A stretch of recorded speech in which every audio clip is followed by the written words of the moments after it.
네, 여러분들 안녕하세요. 최백은의 이게 경제다 18회 홍남기가 재난지원금에 직을 거는 이유. 제목이 좀 흥미롭습니다. 교수님. 네, 대한민국 최고의 경제학자 최백은 교수님 나오셨습니다. 네, 안녕하세요. 저 최백은입니다. 네, 왜 오늘은 제가요. 우리 교수님 너무 좋은 강의를 해주시는데 혼자 하시는 게 좀 질문을 하고 싶어서. 아, 그러니까 그게 아니라 제가 예로워서 아니요, 질문을 하고 싶어서. 제가 옆에 질문이 있어요. 공부하려고. 예, 공부를 하려고 오늘 교수님이랑 같이 진행하도록 하겠습니다. 아마 그 제목은 언론들에서 보도가 났기 때문에 아시는 분들이 많을 거예요. 네, 그러니까 전국민 재난지원금 절대 못 준다. 예? 자기 그만두는 한 있어도 못 준다. 난 근데 이 얘기 듣고 참 진짜 대한민국 관료들 참 진짜 대단하다. 그러니까 이게 뭐냐면 이게 뭘 의미하냐면은 재정에 대한 권한은 대통령도 아니고 국민도 아니라 이거야, 주인이. 예, 기재부 관료들 거라 이거야. 내 허락 받고 돈 가져가려면 가져가라. 자기들이 주인이라 이렇게 얘기하는 거야, 저게요. 나 참 진짜. 네, 오늘 본격적으로 들어가도록 하겠습니다. 예. 자, 먼저요. 우리나라가 대외적으로는 우리나라 국가 이상이 굉장히 지금 안에 계신 분 일반 국민들은 느끼지 못할 정도로 워낙 조중동이 우리나라만 힘든 것 같이 만들어 나갔고 달라지고 있어요. 달라지고 있어요. 이게 이제 경제 성적표도 보게 되면은 저 한번 봐보세요. 맨 오른쪽에 빨간 박스 한번 보시게 되면은 올해 1분기 기준으로 한국하고 주요 국가들하고 차이가 우리가 이제 그러니까 미국보다 한 2.4%포인트 앞서고 있다는 얘기고 일본보다는 6.2%포인트. 일본은 올해 1년 다 지나도 못 쫓아와. 너무 많이 벌어졌기 때문에. 영국은 아예 뭐 백신을 만들었는데도 그냥 두 자릿수네요. 그러니까요.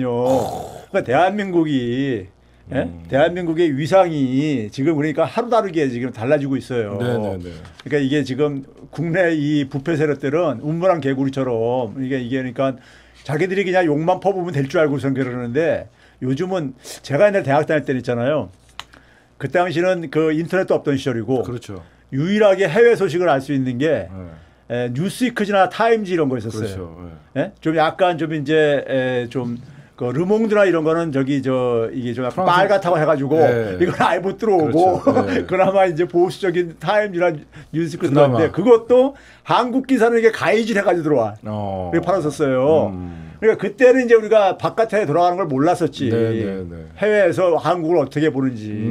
근데 요즘 다 알 수 있는데. 난 도대체가 우리나라 부패 세트 하는 집 보면 조중동이랑 하는 집 보면은 자기들 얘기가 먹힐이라고 생각하는 게 난 그게 웃겨. 이 정도를 보도하면 대통령 지지율 60% 넘으니까 깜짝 놀라니까. 그래서 그런가? 절대 얘기 안 하죠. 자, 근데 대통령이 지난주 금요일 날 말이에요. 25일 날 국가재정 전략회의를 주재하면서 이제 이런 표현을 써요. 나 대통령이 대한민국 웬만한 경제 전문가보다 지금 현재 경제 상황을 정확하게 진단하고 계시더라고. 뭐라고 얘기했냐면요. 제가 그 당시 너무나 생생하게 기억하는 게 경기 회복이 반쪽에 그치고 있다. 반쪽은 아직도 그늘져 있다. 그렇죠. 그렇죠. 현실이잖아요. 근데 이게 지표가 그래요. 보면요. 우리 지금 기업들 투자는 그러니까는 맨 오른쪽에 112.6. 100을 그러니까 설비 투자. 그렇죠. 100을 그러니까 한 13% 지금 초과에 넘어서고 있다는 얘기예요. 수출도 넘어섰고 100을 넘어섰고. 근데 중간에 보게 되면 민간 소비만 94.5로 아직도 회복이 안 되고 있는 거예요. 위축돼 있는 거죠. 그러니까 이 소비가 이제 많이 위축되고 있는데 그건 뭐 당연한 거죠. 어떻게 보면요. 실제로 보게 되면은 우리가 흔히 말해서 대면 활동을 통해서 소비하는 거 있잖아요. 문화인들 못했잖아요. 문화활동. 그렇죠? 예술인들. 그래서 보게 되면 한 거의 2조 원 정도 소득이 감소했어요. 아직도 그러니까요. 그다음에 이제 뭐 은수업 같은 경우도 마찬가지로 여행 이런 거 못하니까 2조 7천억 원 이동을 안 하니까 아무래도. 그다음에 도소매 음식 숙박업 이제 자영업자들이 많이 밀집되어 있는 이런 쪽도 한 2조 3천억 원 정도 소득이 감소했고 여행을 안 가니까 숙박이 안 되고. 근데 이 와중에 금융부분은 3조 2천억 원이나 돈을 벌었어. 이 와중에도 그러니까요. 금융은 이렇게 양극화가 심하다 이거예요. 양극화가요. 그래서 이제 대통령께서 우리 재정이 지금 1분기에 보게 되면요. 초과 수입이 한 15조 2천억 원이나 생겼어. 15조에서 뭐 최대 20조라는 말도 20조라는 건 뭐예요? 하냐면 추경 편성한 것 중에서 못 쓴 게 있어. 이 급한 시기에 추경을 해놓고도 돈을 안 푼 그렇죠. 거예요? 아니, 안 푼 게 아니라 못 썼어. 선별을 하려다 보니까 선별이 안 돼. 아, 선별하는데 시간이 엄청 걸리니까. 아니 그게 아니라 선별을 했는데 지원자가 선별에 지원을 했는데 자기 그 입증을 해야 되잖아. 나 가난하다고. 네. 근데 그거 안 돼가지고 집행을 못한 거야. 정부가 예상한 돈을 다 못 쓴 거야. 아이고 참. 그래서 그게 그래서 우리가 늘 말하는 게 지급하려면 보편적 지급을 해야 된다는 그렇죠. 거예요. 그리고 이게 보완적이라니까 그런 사람들을 위해서도 구하고요. 그렇죠. 네. 그래서 한 19조 얘기하는 거야 지금 그러니까 그래서 쓸 돈이니까 있다는 게. 추경은 그러니까 이 세수는 15조 2천억 더 걷었는데 못 쓴 예, 돈이 한 못 쓴 돈. 5조가 지리다가 그렇죠. 20조가 있다. 예. 그 얘기야 그러니까 그게요. 예? 그러니까 국채 발행 안 해도 그렇죠. 쓸 돈이 이렇게 지금 있는 거예요 지금요. 자, 그다음에 이제 대통령께서 그랬어요. 우리나라 재정은 굉장히 지금 작년에 돈 많이 썼지만은 네. 여전히 좋다 해가지고 네. 한국의 재정 수지하고 이 국가 채무 비율을 보게 되면은 선진국에 비해 가지고 거의 3분의 1인데요. 그러니까요. 네. 어리가잖아요. 네. 근데 그러니까 우리나라 국가 채무 때문에 뭐 난리 난 것처럼도 조중동 그러고 앉아 있잖아요. 그렇죠? 뭐 국가 부채 뭐 천조 시대 막 이딴 소리하고 앉아 있더라고요. 네. 그러니까요. 그래서 이제 저 대통령이 그랬는데 그래서 이제 지금 재난지원금 얘기가 많이 나오잖아요. 네, 재난지원금 나오는데 제가 이제 이걸 계산을 해봤어요. 네, 네. 뭐 이런 거 하면 또 제가 근데 계산을 하니까 그래가지고 최근 교수님은 저쪽에서 반박 못하도록 데이터로 네, 하니까 데이터로 절대 공격 안 당하시더라고요. 그래서 이제 네. 우리가 지난해 전국민 지원했을 때 네, 네. 그때 전국민만 한 게 아니라 선별도 했었어요. 그렇죠. 자영업자들 이렇게 피해 본 사람이라든가 그다음에 이제 그러니까 소위 말해서 추가 지원이죠. 어떻게 그렇죠. 보면. 예. 네. 그러니까 이제 상대적으로 그 당시에 이제 그러니까 일자리 일은 이제 그러니까 소위 이제 특수고용노동자 이런 사람들도 네, 네, 지원을 네. 해줬었어요. 네, 네, 네, 네. 그게 합친 게 그때 했을 때 보게 되면요. 그다음에 이제 2차부터 4차 때까지 이제 세 번을 이제 선별로 했잖아요. 네, 네. 지난 하반기부터요. 네. 그렇죠? 그걸 이제 계산을 해서 비교를 해봤어. 돈은 그러니까는 1차 때는 14조 3천억 원을 추경을 편성했었고. 네. 이제 2차부터 4차 때까지는 한 30조 편성을 했던 거예요. 그러니까 한 2배 네. 정도 편성한 거잖아요. 네, 네, 네. 근데 가계소득 증가율을 보게 되면은 전국민 때 3.5%. 근데 선별로 했을 때는 1.1%. 돈은 더 많이 쓰고. 그렇죠. 예? 여기서 딱 가잖아요. 그다음에 이제 재난지원금 지급을 해가지고 가게한테 정부가 돈을 이제 소득을 준 거잖아요. 네, 네. 그것도 보게 되면은 36만 원 정도가 가구 평균당 전 국민 줬을 때는 네, 냈는데 네, 네. 선별로 했을 때는 그 절반이 17만 원 정도. 이렇게 된 거야. 예? 그러니까 제대로 이제 집행이 안 되고 이제 그러면서 이렇게 된 아직도 거예요. 못 준 사람들이 그렇죠. 5조나 있다며. 그렇죠. 그러니까. 그러니까 자영업자들만의 소득 증가율도 보게 되면은 네. 전 국민 줬을 때 8.2%가 올랐는데. 와, 저건 눈에 띄는 수치네요. 그렇죠. 8.2%면. 근데 선별로 세 번 할 때는 1.8%가 왔고. 저건 체감할 수 없는 수치 아닌가요? 저 정도면? 그러니까 뭐 올라왔는지 안 그렇죠. 올라왔는지. 그러니까 자영업자들은 죽겠다 그러고 앉아 있는 거죠. 그렇죠. 그 맨 밑에 보게 되면 이제 그러니까는 그 소득 분배율도 보게 되면은 5분위 분배율. 예, 5분위 배율도 보게 되면은 예, 전 국민 줬을 때가 더 많이 개선됐어요. 마이너스 9.4% 됐으니까는 네, 좀 네. 기껏해야 마지막 올해 1분기 때 마이너스 7.3%인데. 네, 네. 예? 그다음에 이제 우리가 분기별 이게 세별로 세분해서 보게 되면요. 네, 네. 선별로 할 때 우리가 되게 얘기하는 게 뭡니까? 선별로 할 때 되게 얘기하는 것이 어려운 사람을 두텁게 한다는 얘기잖아요. 그런데 이게 이제 전 국민 줬을 때예요. 전 국민 줬을 때는 전 가구 1인당 그러니까 공적 이전 중과이라고 가운데 세 번째 칼럼에 있는 거 있잖아요. 네. 평균이 14만 한 8천 원 정도 되잖아요. 네. 근데 나머지 가구들이 거의 비슷하죠. 네, 네, 네. 1분기부터 1분기, 2분기. 하위 20%부터 상위 20% 거의 비슷하잖아요. 네, 네. 그러니까 평균에 한 92에서 113% 이렇게 포진하고 있는 거예요. 그런데 선별로 주면서부터는 네. 보게 되면은요 자영업자한테 공적 이전 증가액이 네, 마이너스도 나오네. 평균은 한 11만 원 나오는데 네, 네. 제일 어려운 하위 20%가 3만 9천 원뿐이 안 되는 거예요. 그러니까 제일 어려운 소득이 낮은 사람이 많이 지원한다는 게 아니잖아. 오히려 선별해낸다 그러고 실질적으로 돌아가는 거는 더 안 돌아가는 거네요. 지금. 그렇죠. 그러니까 저 밑에 상위 20%는 오히려 한 13만 3천 원으로 늘었네요. 평균보다 더 많이 받고 훨씬 더 많네요. 그러니까 선별이 안 된 거야. 그러니까 이게 그러니까요. 그렇죠? 네. 4분기 때. 네. 그리고 이제 보게 되면 이제 올해 1분기 때예요. 네. 올해 1분기 때도 보게 되면은 선별로 했죠. 마찬가지로요. 네. 그때도 이제 그러니까 평균 한 자영업자한테 준 것이 17만 8천 17만 8천 원 정도가 돌아갔는데 가구당. 네. 하위 20%는 5만 원 정도 들어간 거야. 1분기 맨 위에가 49,974원이. 그게 1분기가 하위 20%. 하위 20%니까. 예. 가장 어려운 사람이 가장 적게 받았잖아요. 밑으로 잘 사는 순으로 더 늘어나네요. 그러니까 저렇게 보잖아요. 저게 무슨 선별이 됐냐고. 근데 왜 저런 현상이 일어나는 거예요, 교수님? 저게 왜 그러냐면요. 저 하위 선별을 할 경우에 왜 부자들이 돈을 더 하위 20%는 소위 말해서 무등록 자영업자도 많아. 이해가요. 예? 증명할 방법이 예. 없어 그 지원을 못 받는. 그리고 이제 뭐냐면 이 그 자영업자들 이제 그러니까 크게 하는 사람들 같은 경우는 맞아요. 크게 하는 사람들 같은 경우 뭐냐면 매출이 줄어들면 보고 거기다가 소득을 다 신고를 안 하게 다 보니까는 무슨 말인지 알겠어요. 그 매출액이 뭐 10억 이상인 사람 중에서도 매출액은 그러니까 과세 자표로 잡히는 건 그 이상으로 가잖아요. 그래서 저렇게 되는 거예요, 이게. 그러니까 부자들이야 막 대형 막 음식점. 저 사람들은 다 등록한 사업자 등록 내고 하는 사람들이잖아. 그러니까 등록해갖고 만약에 지난해 매출이 10억이었던 사람이 올해 8억으로 하면 2억 줄어들었다 그래갖고 엄청난 지원을 받는데 진짜 어려운 사람들은 그러니까. 사업자도 없이 그러다 보니까 지원 자체가 안 되는구나. 수치상으로 나타나잖아요. 수치상으로. 통계청 수치야 이게. 그러니까 왜 그걸 알면서도 그러니까. 자, 그러니까 이제 이게 이제 기사예요.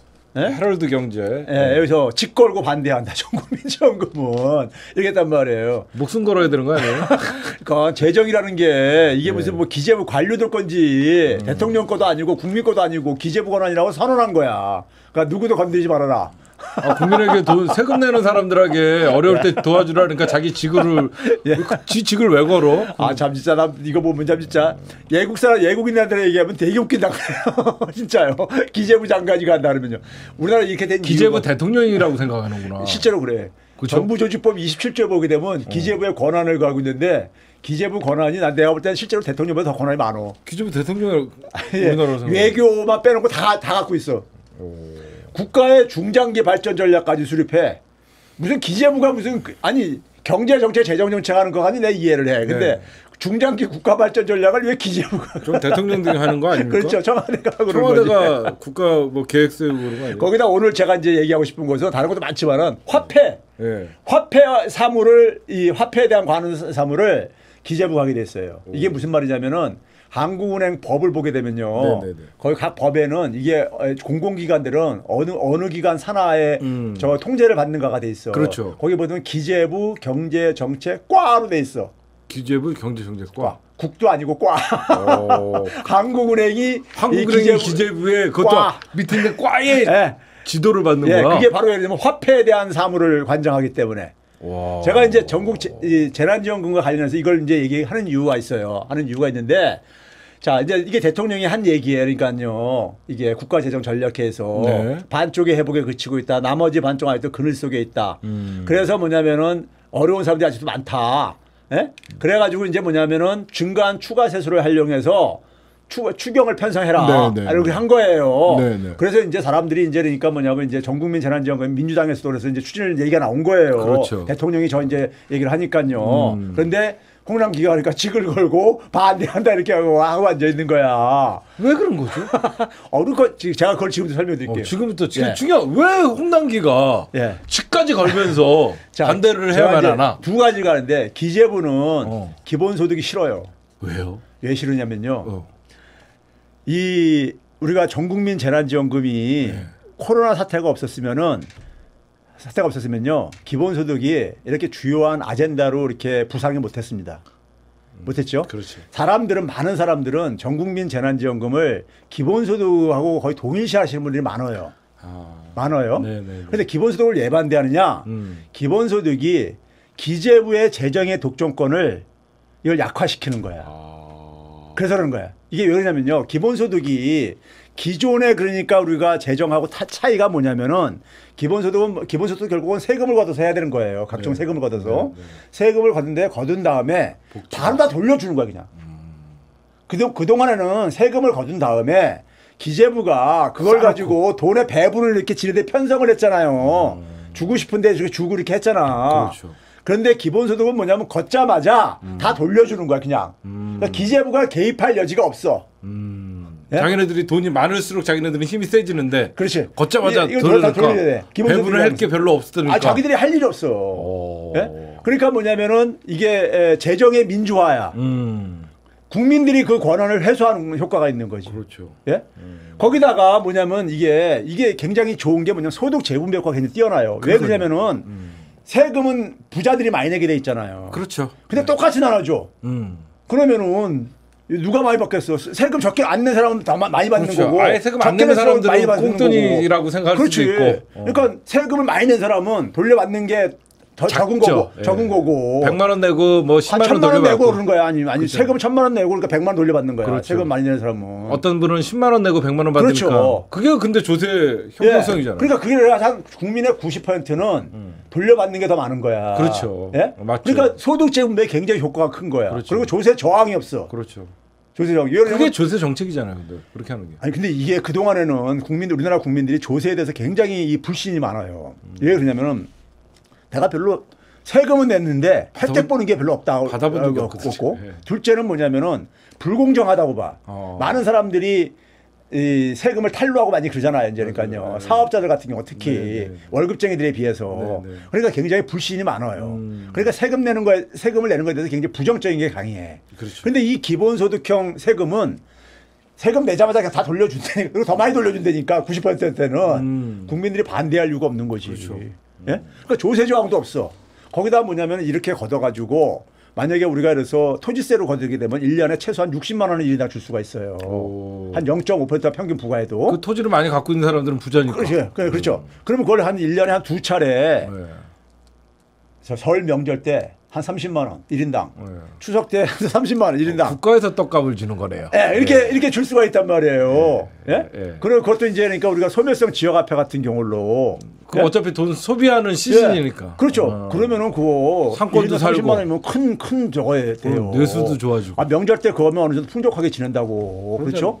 한 가구가 그렇죠. 맞습니다. 그러면 그게 뭐냐면 지역 경제도 활성화시켜주고 그렇죠. 네. 거기다 저는 굉장히 중요한 게 뭐냐면 청년들한테는 이게 아르바이트를 한두 개 줄여주는 효과가 있어요. 기본소득이라는 게. 네. 점점 일자리도 줄어들고. 근데 이게 청년들이 새로운 걸 하고 싶어도 네, 네. 자기 그러니까는 한 달 이 생계를 이어가기 위해서 아르바이트 서너 개씩만 해야 된단 말이에요. 네, 네. 그러니까 자기가 새로운 걸 하고 싶어도 할 시간이 없어. 근데 그걸 좀 줄여주게 되면은 자기 기본소득을 탐구의 시간을 좀 아르바이트 줄 한두 수도 개 정도 줄여주는 효과가 있기 때문에 청년들이 새로운 시도를 해야지 대한민국의 미래는 열린단 말이에요. 그렇죠? 그런 점에서 이제 여러 가지 효과가 있는데 거기다 보면 아까 했듯이 토지 보유세로 만약에 이걸 하게 되면은 부동산 투기도 그러니까 부동산 투기도 이게 잠재우고 네, 네. 우리나라 지금 뭐냐면 경제가 보면요 오래전부터 한 20여 년 전부터 우리나라의 고질적인 문제가 뭐냐면 내수가 취약해. 맞습니다. 내수가 가게가 돈 쓸 여력이 별로 없다 보니까 구매력이 떨어져 있어요. 예, 그래서 그게 왜 그 이유 중에 한 가지가 뭐냐면은 이 사람들이 그러니까는 그 부동산이 계속 가격이 오르다 보니까는 무리해서 빚을 내서 집을 많이 사는 사람들 많아요. 나갈 이자를 내야 되고. 근데 거기다 그걸 사다 보니까는 거기다가 이제 그러니까 은행에다 갚는 돈이 너무 많은 거야. 그렇죠. 그러니까 허리띠 졸라매고 살아야 돼. 그 돈 갚느라고. 네, 네. 그러니까 내수가 맨날 이렇게 그러니까 이게 살아나지 못하고 있어요. 그렇죠. 근데 부동산 시장이 정상화되면은 그렇죠. 무리하게 집을 안 살 거란 말이에요. 그렇죠. 그러니까요. 네. 그런 점에서 그러니까 그럼 우리나라 지출을 줄어드니까. 그렇죠. 내수 정상화에도 그렇죠. 기여하고 네. 굉장히 좋은데 왜 싫어하느냐? 기재부의 권한이 이게 해체시키는 거예요. 즉 힘이 떨어지니까. 예. 지네들이. 그래서 싫어하는 거야 이게. 기재부가 자신들이 재정에 대해서 재정이라는 게 이게 결국은 뭐냐면요. 국가의 예산이 우리가 올해 보게 되면 538조 이렇게 돼. 어마어마하네요. 예. 그래도. 삼성이 1년에 돈 벌어봤자 30몇 조 뿐이 못 벌어요. 그러니까요. 근데 538조를 어떻게 돈을 배분하냐. 이걸 칼자루 갖고 있는 게 기재부야. 그 얼마나 큰 권한 얘기예요. 그게 싫은 거야. 그거 뺏길까 봐. 그래서 모피아들이라고 우리가. 그렇죠. 그런데다가 또 하나가 있어요. 기재부가 네. 이게 이제 그러니까 기재부가 또 하나는 게 지역화폐를 싫어해요. 지역화폐를 왜? 지역화폐 싫어해요. 싫어하는데 왜 그러냐면은 네. 아까 했잖아요. 제가 그래서 화폐에 대한 관장을 사무관장을 경제부 과장이 한다며. 기재부가 하게 돼 있잖아. 기재부가. 그러니까 근데 지역화폐는 지역화폐는 지자체가 하니까. 그렇죠. 이거는 국가화폐에서 벗어난 거야. 또 지네 영역에서 벗어난 거야. 그래서 자꾸 지역화폐를. 그렇지. 그런데 문제는 뭐냐면 이 사람들이 온누리 상품권은 되게 또 지지를 해. 그건 중앙정부가 발행하니까. 온누리 상품권이 이게 일반 국민들이 볼 땐 지역화폐고 온누리 상품권이 다 똑같은 거 아니냐 이렇게 생각한단 말이에요. 네. 하나는 전통시장에 쓰고 하나는 그러니까 우리가 소상공인들한테 다 이렇게 좀 더 범위가 넓은 뿐이고. 그런데 이걸 왜 이 온누리 상품권은 이렇게 이 사람들이 지지하는지 아세요? 제가 하나 보여드릴게요. 네. 자, 이 양반이 누구냐면은 예? 특정 인물을 이렇게 보여줘서 가는데 네. 조봉환 씨라고 네. 이 사람이 소상공인 시장 진흥공단 이사장이에요, 현재예요. 저기가 핵심이네. 기재부 출신이네. 이게 지금 뭐냐면은 그러니까 정부의 공공기관이야. 온누리 상품권을 발행하는 기관이야. 아, 저기가. 예. 소상공인 시장진흥공단이 온누리 이사장. 상품권을 1년에 그러니까는 몇 조씩 발행하는 데라고요, 여기가요. 근데 이 사람이 어디 출신이에요? 기재부 출신. 왜 저런 사람을 저기에다가 앉혀놔요? 아니, 이게 기재부가 그러니까 다 장악하고 있다니까, 그러니까. 기재부들이 이게, 만약에 이게 온누리 상품권 안 하고 지역화표로 해봐. 저 자리가 한 자리 줄어들잖아.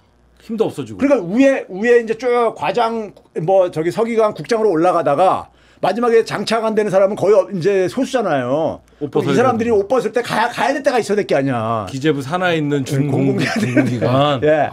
금융기관도 마찬가지고, 은행연합회 회장, 예? 저축은행 중앙회 회장, 보험협회 회장, 다 이런 데 거기 사람들 간다니까. 자기들 밥그릇이야, 다. 이분은 보니까 박근혜 때 잘 나갔었네. 그쵸? 그런데 2019년부터 문재인 정부에서 저희가 있잖아요. 예? 그러니까 모피아들은 정권과 관계없어.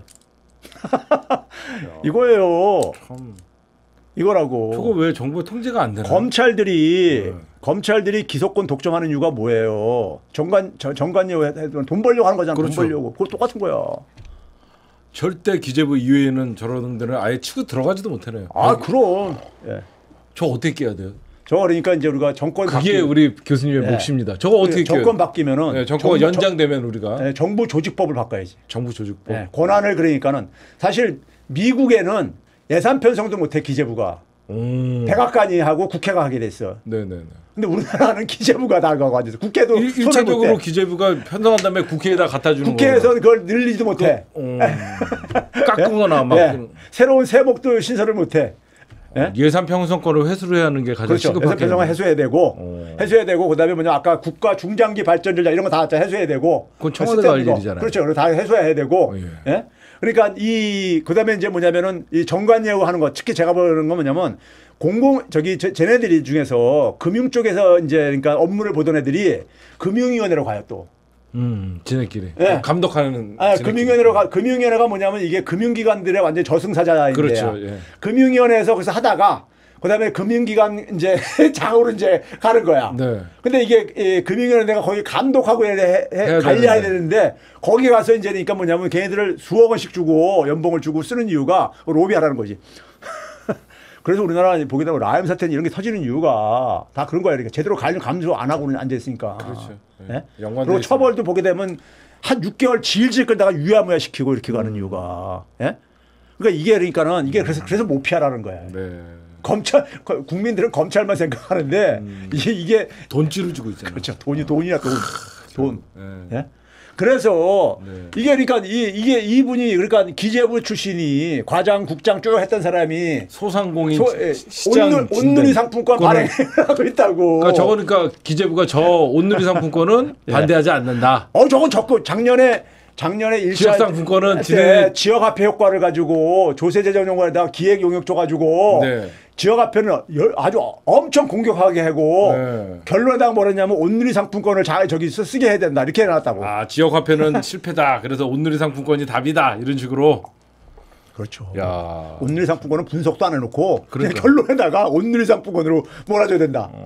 그게 다 이거야. 이게. 이거 일반 국민들이 어떻게 알겠어요, 그런 거? 모르죠.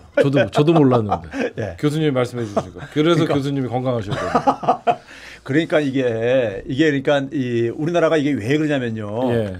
전두환을 이렇게 우리가 쫓아내고 소위 대통령을 국민이 직접 선출을 달성했잖아요. 그게 소위 말해서 1차 민주화예요. 그렇죠. 근데 그 당시에 만들었던 정부 조직이 그대로 지금도 남아 있는 거야. 87 헌법이 아직까지 오고 있는 거야. 그대로 그게 있는 거야.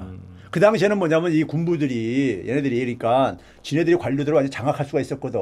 힘으로 막 하면 되니까. 안기부 옆은 그러니까 권한을 다 집중시키는 게 결국 자기들이 쓸 수 있는 권한이니까 맞습니다. 한 거야. 아. 근데 이게 이제 문민 정부가 들어서고 이제 이렇게 하면서 민주정부가 들어서니까 말을 안 듣는 동. 이게 이제 헌법을 가지고 해야 될 게 아니야. 법대로 해야 될 게 아니야. 개헌이 필요한 상황이군요. 그러니까 옛날처럼 막 이거는 그러니까 개헌까지 필요 없어. 헌법까지는. 저거는요. 예, 그러니까 정부 조직법이니까. 정부 조직법만 바꾸면 돼. 그럼 청와대가 할 수 있는 거 아니에요? 그러니까 이게 국회에서 해줘야지. 국회가. 국회에서. 그거 할 수 있잖아요. 근데 지금 하게 되면 이제 이 국힘당에서 난리 부르실 게 아니야. 한번 정권 바꾸고 정권 바뀔 때 우리가 출발할 때 되게 정부 조직법을 바꿔. 힘이 있을 때. 아니 그리고 정부 조직을 새 정권에 들어서게 되면은 자기의 공약을 실행하기 위해서 새로운 부서도 만들고 그러잖아요. 예? 그때 이제 그러니까는 정부 조직을 재편성하면서 그때 이걸 손봐야 되는 거예요. 예? 그때 딱 손봐야 되는 거예요. 필히 정권 연장이. 그래가지고 쟤네들이 그러니까는 소위 말해서 정관예우도 없애버리고 예? 퇴직하고 나서 그러니까 저쪽 금융기관 장으로 못 가게 예? 글로 가게 되면 그 피해를 고스란히 누가 보냐면 국민들이 봐요. 그렇죠. 국민들이 금융에 대한 그 피해가 굉장히 많잖아. 예? 그래서 쟤네들이 가서 다 로비를 하고 앉아 있는 거야. 검찰 개혁도 시급하니까 저 금융기관 모피아들 진짜 척결 안 하면. 제가 그래서 검언 유착만이 아니라 모원 유착이라는 모피하고 언론이 무슨 경제지 이런 놈들이랑. 쟤네들이 기술이 들어가. 제가 이번에 대통령한테 제가 너무 감사한 게 뭐냐면은 내년도 예산 챙겨달라고 그랬었어. 왜냐하면 내년도 예산은 문재인 정부가 끝난 이후의 예산이야. 근데 그걸 올해 편성을 해. 그렇죠. 그럼 다음 대통령이 쓰는 거죠. 다음 대통령이 쓰는데 그래서 이걸 안 챙겨. 새 대통령이 된 사람은 지가 개입할 수가 없잖아. 그지 이미 1년 전에 아직 대통령이 아니니까 된 건 아니니까. 그리고 이전 대통령은 자기는 이제 나가는 데니까 이것도 안 챙겨. 그럼 누가 그래? 기재부 맘대로 해. 근데 항상 그랬던 거예요? 그렇죠. 집권 5년 차 때. 그럼. 근데 여기서 이제 기술이 들어가. 어떤 기술이. 예를 들어서 우리가 2018년도에 고용 참사가 막 1년 내내 벌어졌었어. 쟤네들 언론에서 막 얘기했어. 이 시절 수치를 보게 돼. 그게 왜 그러냐면은 지금 60대 이상이 1년에 거의 한 내년 같으면 한 70만 명씩 증가해 막. 그렇죠. 고령화 사회가. 근데 거기서 취업자가 증가하지 않으면 취업자가 증가할 수가 없어. 그렇지. 나머지 연령은 다 줄어들기 때문에. 네네. 근데 이 일자리 예산을 직접 일자리 예산을 2018년도에 박근혜 정부 초기 때 2013년 14년하고 거의 같은 수준을 편성을 해. 이게 작업이 들어가는 거예요. 그러면 그렇게 하면 어떻게 되냐? 그럼 이제 취업자 수가 이제 적게 나오잖아요. 그럼 조중동에서 뭐냐면은 고용 참여다 하면서 무능 프레임을 씌우는 거예요. 사실상 문재인 정부에서 2018년에 돈 쓴 게 박근혜 정부에서 편성했던 돈인 거예요? 아니죠. 그게 이제 2017년도에 간 건데. 그다음에 한 건데도 그거를 이제 그러니까는 그 청와대 팀들이 그걸 챙기지 못했던 거야. 정신도 없고 막. 그래 했던 거야. 그래 그러면 인수위원회도 없고 그러다 보니까. 그게 이제 그러면서 봐보세요. 2018년 그렇게 고용 참사 나오면서 어떻게 돼버렸냐? 6월달에 홍장표 경제수석이 날라가. 그렇죠. 그 당시에. 날라가는 게 뭐냐면은 대통령도 하도 언론에서 그냥 참사하니까는 일자리 상황파까지 갖다 놓은 책임을 물을 수밖에 없는 거지. 그리고 그해 11월달에는 누구 장하성도 날라가. 그리고 다 그 자리를 관료들이 차지해. 그리고 경제 무능 프레임을 이제 언론에서 해가지고 그걸 해가지고 선거에서 이제 그러니까 또 이제 가고. 이게 얘네들이 그러니까 이 관료들이 그러니까는 관료나 검찰들이 정권 길들이기 하고 자기들 입맛에 맞는 대로 이렇게 하는 거야. 그래서 내가 내년도 예산을 챙겨라 했는데 이번에 국가재정제에서 홍남기가 내가 볼 때는 경기가 회복되는 거니까 이제 균형 예산 하려고 할 것 같은데 대통령이 먼저 선빵을 알리신 거야. 뭐라고 하냐면 내년도 확장 재정 기준을 유지하라고. 저들은 돈 많이 안 쓸 예산 줄이려고 할 텐데. 그거를 챙기신 거야.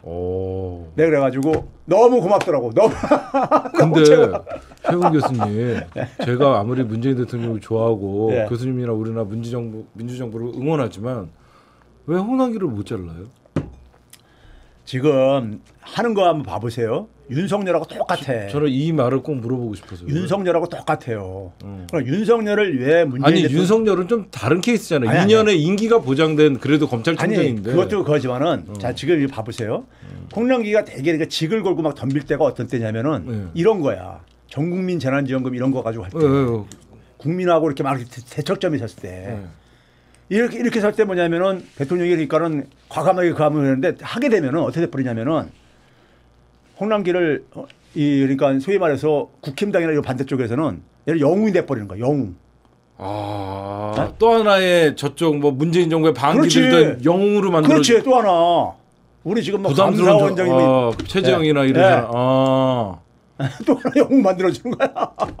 그렇다 그래도 진작 좀 잘랐어야 되지 않나요? 우리가 그러니까 한두 번 얘기한 것도 아닌데. 대개가 그러니까 이제 이게 그 할 수 있는 때가 어떤 안에 특별한 적이 있어야 되는데 이 대통령께서는 제가 볼 때 대통령께서 굉장히 인내심 들고 하신 부분이라 이게 소위 말해서 그러니까는 그 이 순리대로 저기 이제 가능하려고.